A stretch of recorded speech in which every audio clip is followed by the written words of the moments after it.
EU pilots join initiative to ramp up use of sustainable aviation fuels. Europe's environmental ambitions have taken a concrete shape under the EU Green Deal. Under the EU Green Deal, Europe pledged to achieve a net-zero carbon economy by 2050. The European Commission is expected to adopt the so-called eTurboNews aviation proposal. Europe's pilot community is joining a coalition of aviation and environmental organizations, calling for a ramp-up of sustainable aviation fuels (SAFs) as a scalable, long-term solution to decarbonize aviation. Europe's environmental ambitions have taken a concrete shape under the EU Green Deal, but cutting greenhouse gas emissions remains a major challenge. Yet, pilots see an opportunity for the EU to be an early leader in producing truly sustainable SAFs and untapping their full potential. The aviation industry is conscious about its impact on environment and, as pilots, we are taking our responsibility for curbing the climate threat, says Etienne de Bruyne, ESA president. We support the EU Green Deal and we believe SAFs are giving us a pathway to meet the Paris Agreement goals.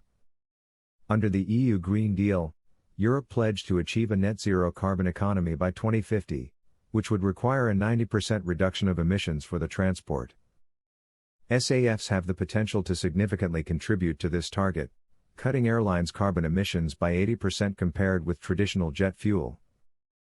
The question is, how do we ramp up production and use of SAF without a negative impact on the environment, says Ingve Carlsen, president of Norway's Cockpit Association and chair of ESA's Environment Task Force.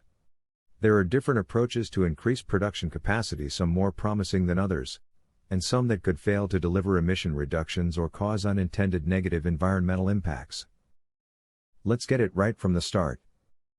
This is why airlines, workers and environmental groups agreed on the key principles that must guide the growth of a European SAF industry.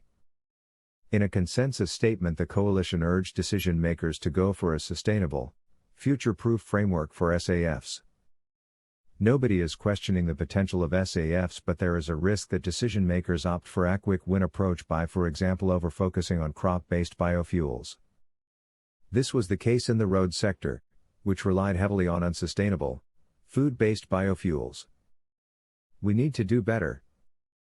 Aviation must commit to supporting advanced fuels made from wastes, residues and even more importantly electrofuels, states ESA's Environment Task Force chair.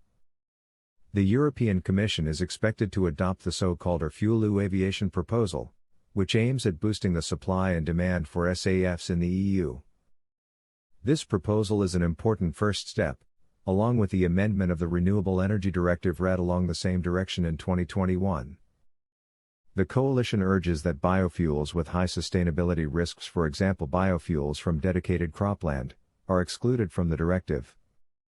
Pilots will not be able to fix aviation's climate challenges by themselves, but this is not stopping us from contributing together with other stakeholders in the best possible way towards reducing aviation's environmental footprint, says Etienne de Bruyne, ESA president.